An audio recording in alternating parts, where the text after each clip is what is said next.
Olá, hoje eu vou estar falando um pouco sobre a gestão administrativa escolar, né? A gestão administrativa escolar, ela tem como um objetivo principal garantir a manutenção, né, do espaço físico e do patrimônio da escola, né? Isso é necessário uh, para conseguir, né, ter um ensino de qualidade, né, e é preciso utilizar dos recursos disponíveis, né, da melhor maneira possível, né. Podemos dizer que cabe aos diretores, aos diretores, né, e aos colaboradores trabalhar, né, com essa gestão, né, pois o sucesso, né, e a sustentabilidade, né, da escola, eles estão associados diretamente, né, a uma gestão de instituição, né. É importante lembrarmos também que toda a atuação, né, de uma gestão administrativa e suas estratégias, elas devem sempre estar presentes no projeto político-pedagógico, né, e também no regimento escolar da instituição, né.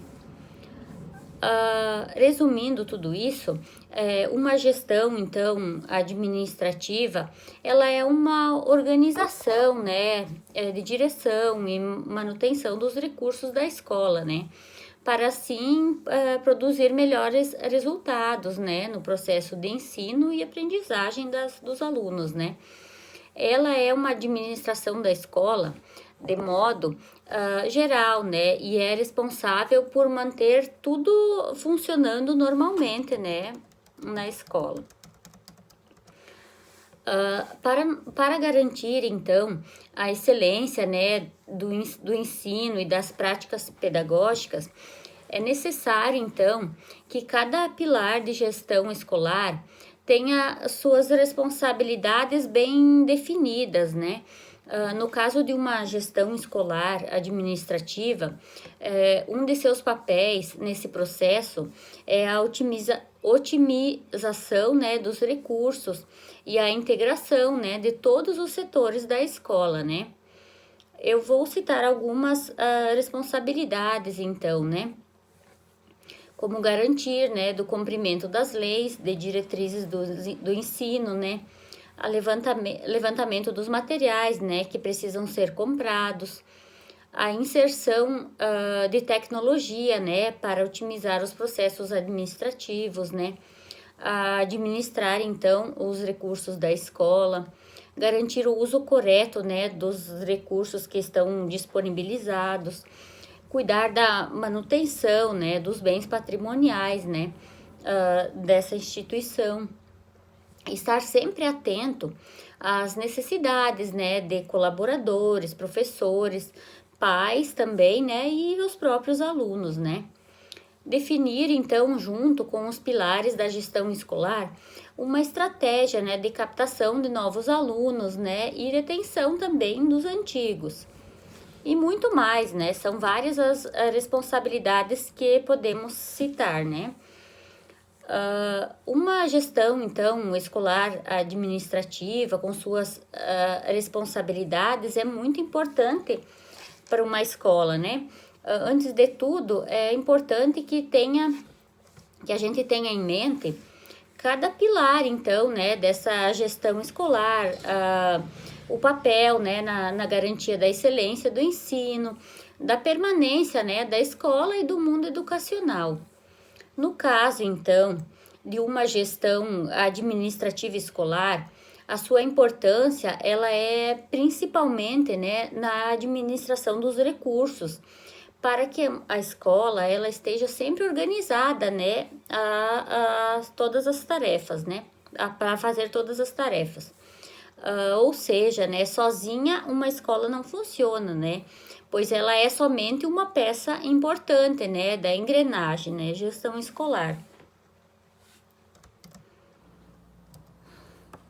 A gestão, então, administrativa escolar, ela é um dos 6 pilares, né, que compõem uma metodologia maior, né, conhecida como uma gestão escolar. A gestão administrativa escolar, ela é a área responsável pelo gerenciamento, né, de recursos físicos, financeiros, bens materiais, patrimônios, estrutura e recursos também disponibilizados para a prática pedagógica, né? Tudo isso, então, estando alinhado aos objetivos da escola e às necessidades também dos professores e estudantes, né? E é fundamental também que haja uma pessoa da equipe dedicada, né, a administrar esses aspectos, né?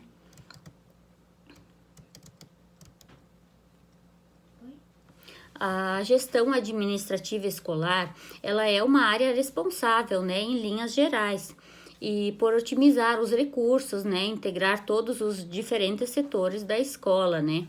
É nesta esfera, né, da gestão escolar que deve ser garantida, né, a administração dos recursos de forma eficiente, né, para que os demais pilares da gestão escolar, eles possam exercer suas funções com sucesso, né. É fundamental também sinalizar que a gestão administrativa escolar, ela não atua sozinha, ela caminha ao lado, né, de outros pilares da gestão escolar, né, para que toda instituição, ela atinja em si seus objetivos, né. Para que isso aconteça, né, existem diferentes papéis, né, e responsabilidades atribuídas a cada integrante, né, da equipe como um todo, como eu citei antes, né. No caso da gestão administrativa escolar, esse papel, ele cabe principalmente aos diretores e vice-diretores da instituição, né. Sendo assim, então, podemos dizer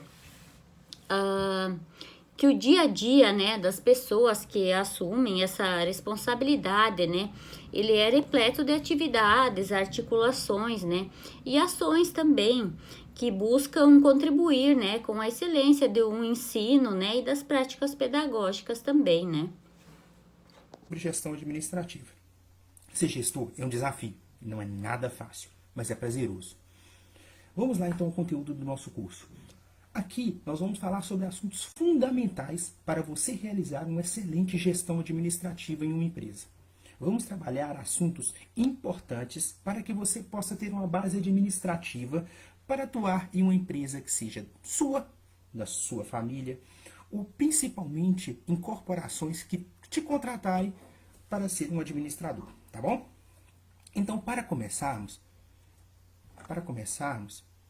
só o pessoal que travou aqui liberou. Para começarmos, eu quero que vocês me ajudem a entender o que é gestão administrativa, tá? Vamos trabalhar junto esse conceito. Gestão administrativa, o que é? Pensar em algo? Pensem aí um pouquinho, o que é gestão administrativa. O que fala gestão administrativa? Números, pessoas, vamos lá. Ok? Posso falar? Gestão administrativa, pessoal, é a técnica de administrar acrescida de outros ramos, como direito, contabilidade, economia, psicologia, matemática, informática e comunicação. Tá? O que você precisa ser um advogado, você precisa ser um contador, você precisa ser um economista, você precisa ser um psicólogo, você precisa ser um matemático, você precisa ser um profissional de sistema de informação, você precisa ser um comunicador para ser um administrador? Não necessariamente, mas você tem que ter uma noção de tudo o que permeia a comunicação. Tá? Hoje em dia, não trabalhamos apenas com números.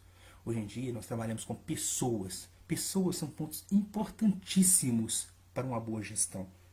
Tá? Nós temos profissionais. Profissionais possuem necessidades. Tudo bem? Então, entra a psicologia. Nós precisamos de números. Números são importantíssimos para a empresa sobreviver. Então, nós precisamos de resultados e das pessoas. As pessoas geram resultados. Então, nós precisamos de trabalhar isso de forma harmônica, tá? Para que as coisas aconteçam dentro das empresas. Ok, pessoal? Portanto, neste curso, você terá a oportunidade de adquirir noções administrativas e ter conhecimento de toda uma legislação que podem te ajudar a a lidar com pessoas e com números. Lembre-se de uma coisa, não existe um bom administrador que não saiba lidar com números e com pessoas, ok? Vamos lá então para o nosso próximo material.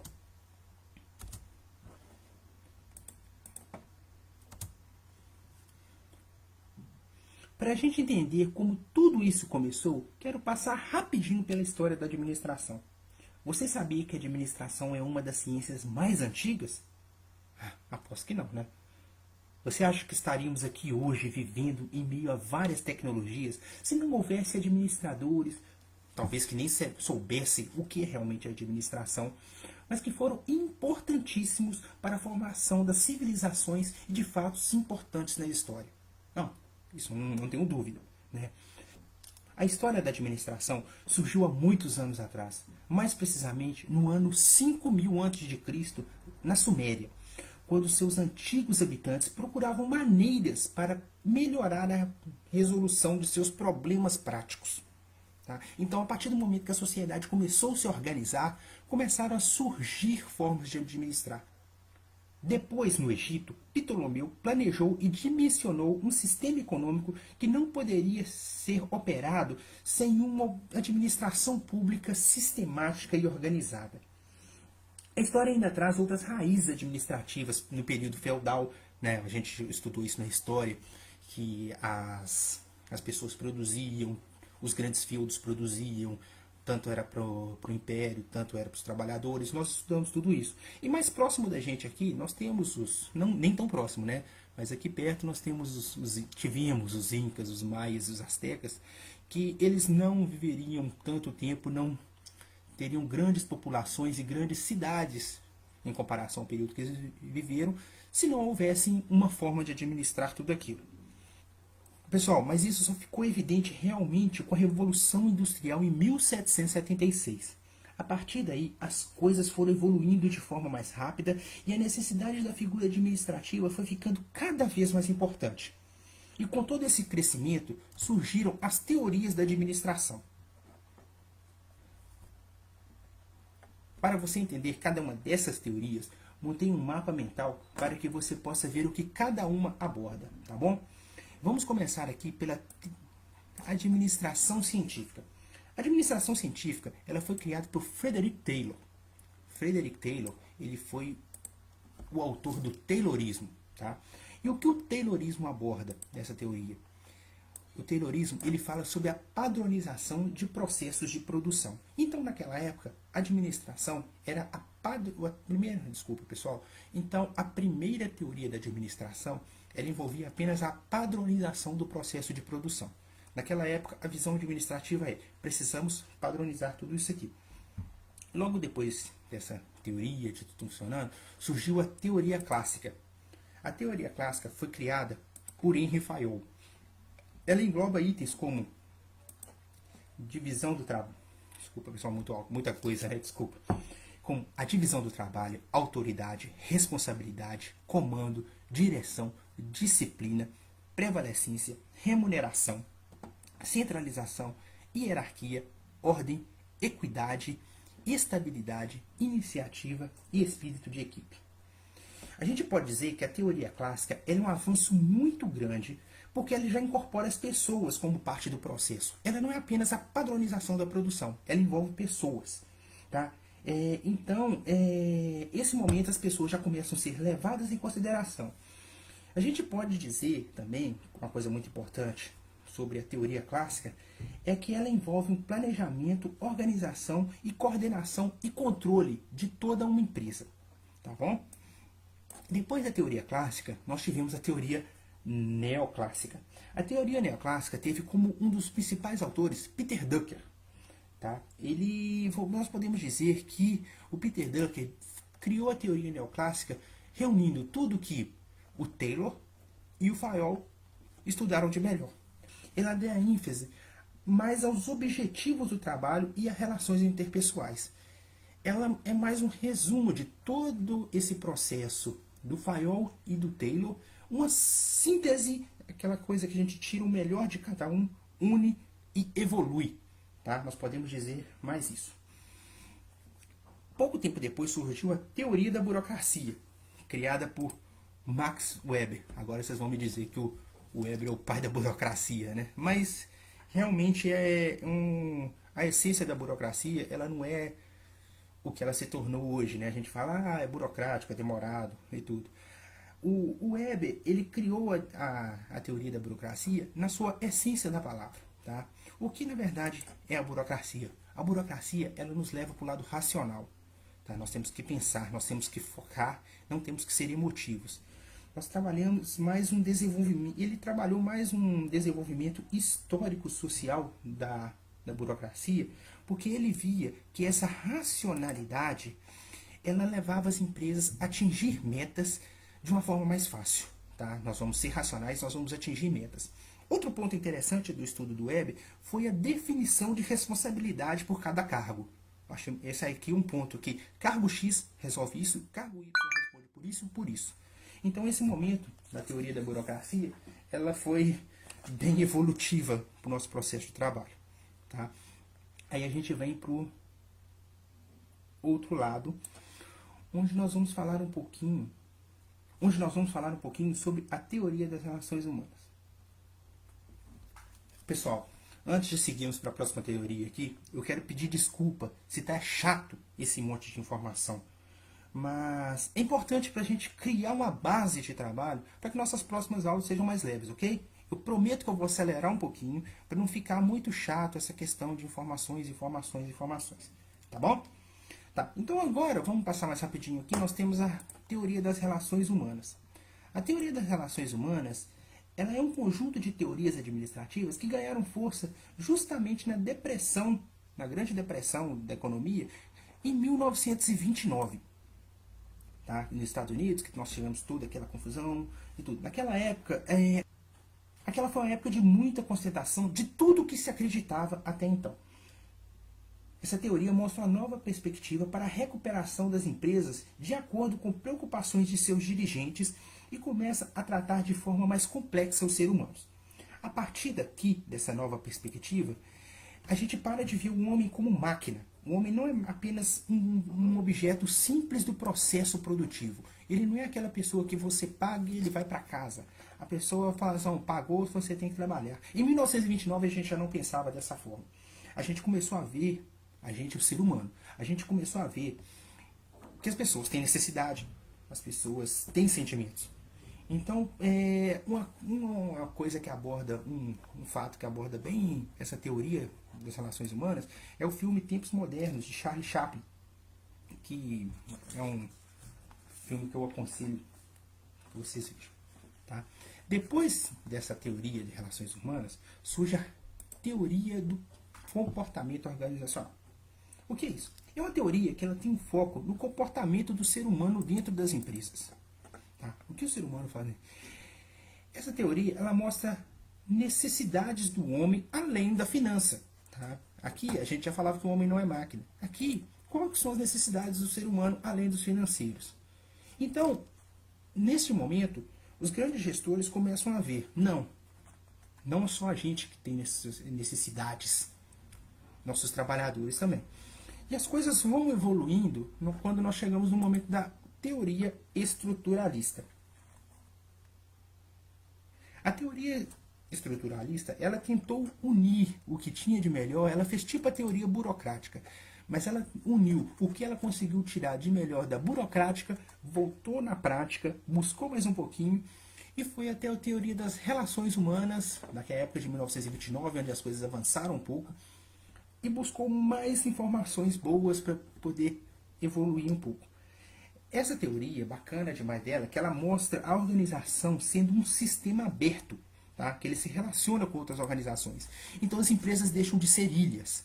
Antigamente a gente tinha essa ideia de cada empresa estava em uma ilha imaginária. Hoje não, hoje a partir deste momento que nós estamos, as empresas começam a se comunicar, começam a ter uma relação melhor. Então entram questões que envolvem a motivação humana. Ok? Tivemos um piquezinho aqui, então deu uma falhadinha. Peço desculpa para vocês. Temos a teoria do desenvolvimento organizacional também, pessoal. Nela é tratado os processos de produção, Os processos de produção que a gente começa a falar aqui são questões que envolvem a motivação humana. A gente trabalha a questão da produção, mas vê o ser humano como principal. Nessa época, eles achavam que um profissional motivado, ele é mais leal à empresa. Então, o profissional motivado, ele veste a camisa. Então, nesse período, eu acho que aqui surge essa questão do vestir a camisa, de poder trabalhar. E por fim, não menos importante, nós temos aqui a teoria da contingência. Na teoria da contingência, resumindo assim de uma forma bem sucinta, ela diz que tudo é relativo. Então, tudo isso que nós dizemos, tudo isso que nós estudamos até agora, esse estudo de teorias aqui, tá? A teoria científica, a teoria clássica, a teoria neoclássica, a teoria das relações, a teoria da contingência organizacional, tudo é relativo, tá? Então, eu acho que nós demos uma passada aqui para vocês entenderem mais a questão do processo de construção da teoria administrativa. Então, pessoal, meu objetivo de passar toda essa história para vocês é para mostrar que nossa forma de administrar hoje, ela é uma evolução de tudo isso aí que a gente passou, sabe? Porque hoje a gente lida com números, com fornecedores, com empregados, com clientes, com toda a comunidade em volta. Essa é a forma de ver a administração surgiu devido a toda essa história. Se não existisse o Fayol, se não existisse o Taylor, se não existisse o Drucker, se não houvesse a depressão de 29, talvez a gente estivesse em um ramo diferente, a gente não estivesse num ramo, não, desculpa, gente, num ponto diferente da evolução, tá? Uma coisa que eu tenho certeza, a gente não está num ponto final. Pode ser que um de nós seja o próximo autor de uma teoria, tá? Eu, ou até mesmo você, espero que seja você, tá? Mas a gente está no final da nossa primeira aula.